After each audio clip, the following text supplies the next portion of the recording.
안녕하십니까. 트렌드 읽어주는 남자 날카로운 상상력 연구소장 김용섭입니다. 오늘은 긱 이코노미에 대한 얘기를 드릴 건데요. 긱은 1920년대 미국 재즈 공연장 주변에서 필요에 따라 연주자를 하룻밤이나 일회성 계약으로 단기간 섭외해서 공연한 데서 유래한 말입니다. 사전적으로도 이 긱이라는 단어가 공연이라는 의미와 함께 임시로 일하는 이런 의미가 담겨 있습니다.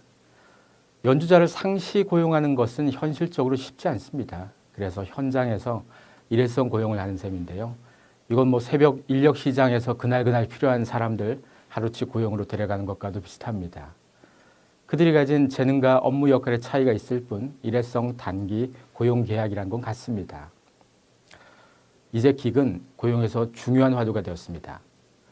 공유경제 비즈니스에서의 고용은 이 긱 스타일인 경우가 많아졌기 때문입니다. 과거엔 긱을 예술 분야에만 존재했던 아주 특수성으로만 봤다면 또 실제로 이런 단기성 계약은 고용 불안으로도 여겼습니다. 하지만 공유경제가 대세가 되고 스마트폰으로 촘촘히 연결된 사람들 사이에선 주 단위나 월 단위가 아니라 시간 단위로 자신의 노동을 파는 것이 훨씬 원활해졌고 이제 이걸 효율적이라고도 얘기합니다. 컨설팅 회사 맥킨지에서는 디지털 마켓플레이스에서 거래되는 기간제 근로라고 이 긱을 정의한 바 있는데요. 이제 긱은 공유경제 시대 고용 트렌드이자 공유경제 시대 비즈니스 방식의 근간이 됩니다. 맥킨지에 따르면요, 2025년에 이 긱 이코노미가 한 2조 7천억 달러, 우리 돈 한 3,100조 원가량 이 부가가치를 만들 것으로 전망했는데요. 이건 전 세계 GDP 중에서 2%에 해당되는 아주 큰 규모입니다. 영국 런던에서 시작된 음식 배달 스타트업 이 딜리버루라는 곳은 식당에서 갓 만든 요리를 30분 이내에 고객에게 배달하는 서비스를 제공합니다. 2013년에 창업했는데요. 5차례에 걸친 투자를 통해서 총 4억 7,500만 달러, 우리 돈 한 5천억이 넘죠. 유치했습니다.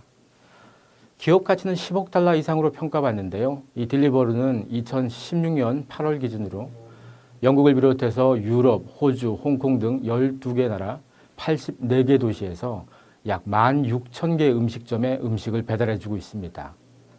배달료는 소비자가 2.5유로, 우리 돈 한 3,500원쯤 됩니다. 이걸 부담하고 음식점에게는 별도의 커미션을 받고 있습니다. 여기에 배송 기사가 2만 명이 넘습니다. 식당이 배달원을 고용하는 것이 아니라 배달 전문 회사가 긱 형태로 배달원을 운용합니다. 기존의 식당이 배달원을 고용하는 이 비용과 관리 부담을 줄여주다 보니까 식당들도 아주 반깁니다. 식당 자체의 배달원이 아니다 보니까 배달하고 다시 돌아올 필요가 없어서 배달 반경은 더 넓어집니다. 대리운전이나 카카오 택시도 출발지와 도착지가 나오는 정보를 보고 갈 사람이 응해서 가듯이 배달도 마찬가지입니다. 음식 배달하면 한국에선 중국집, 치킨집, 피자집 등 쉽게 공짜로 받는 서비스입니다. 하지만 딜리버루는 이 미슐랭 가이드에서 소개된 식당을 비롯해서 고급 레스토랑 음식을 배달하는 등 그동안 배달 서비스를 해주지 않던 식당의 음식을 배달해주는 그런 서비스를 담당합니다. 한국에서도 이런 비즈니스 모델을 가진 스타트업들이 속속 등장하고 있는데요. 중요한 건 이런 음식 배달 서비스에 우버와 아마존 같은 글로벌 IT 기업도 다 뛰어들었다는 사실입니다. 중요한 핵심 중에 하나는 딜리버루에서만 2만 명 이상을 긱 형태로 고용하고 있는데 우버가 만든 우버이츠 그리고 아마존이 만든 아마존 레스토랑 이걸 비롯해서 저스티스나 테이크이즈 같은 이 음식 배달 분야에서 엄청난 긱 고용이 발생하고 있다는 사실입니다. IT가 촉발한 긱 고용의 시초는 우버일 텐데요.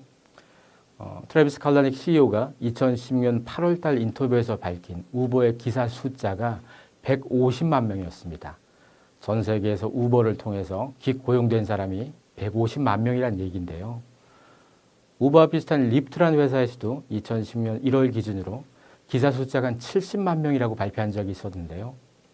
여기다가 에어비앤비는 전 세계 191개국 3만 4천 개 도시에서 200만 개 이상의 숙소를 확보하고 있는데 이들 숙소는 개인의 집이다 보니까 이들도 어떻게 보면 하나의 긱 고용이라고 할 수 있습니다. 긱 이코노미가 얼마나 많은 사람들이 연결되어 있는지 알 수 있는 증거가 되는 겁니다. 앞서 언급한 기업 외에도 다양한 분야에서 공유경제 비즈니스, 온디맨드 비즈니스, 컨시어지 비즈니스 등 다양한 이름을 갖고 있지만 이들 다 긱 형태의 고용을 필요로 합니다. 누군가는 이런 긱 고용을 통해서 무직의 상태에서 벗어나고요. 누군가는 투잡이나 부업을 하기도 합니다. 직장의 개념이 사라지고 직업만 남는다는 것을 이 긱 경제가 가장 명쾌하게 보여주고 있습니다.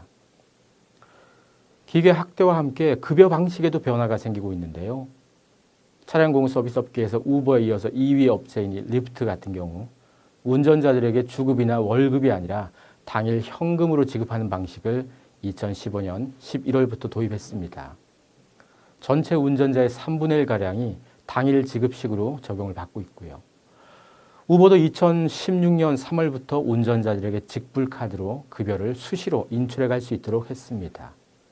긱 경제가 고용의 패러다임만 바꾼 게 아닙니다. 봉급 체계도 바꾸게 되는 건데요.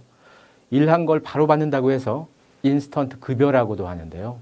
요즘 인스턴트 급여 방식은 실리콘밸리 스타트업들에서 활용 범위가 굉장히 넓습니다.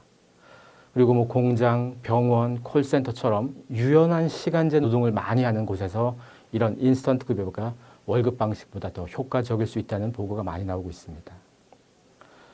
사실 긱이라고 뭐 그럴싸한 이름을 붙였지만 이거 뭐 비정규직이자 임시직, 계약직 이런 거랑 뭐가 다르냐고 반문할 수 있습니다. 맞습니다. 기본적으로 긱은 고용 불안 앞에서는 한계가 있습니다. 하지만 정규직이라는 개념 자체가 점점 산업적 진화로 희석되고 있습니다. 산업은 성장해도 고용은 비례하게 커지는 시대가 아닌데다가 로봇이 일자리를 대체하고 있고요. 스마트폰이나 PC, 각종 도구들이 우리의 시간을 좀 더 효율적으로 사고 팔 수 있게 만들어줍니다.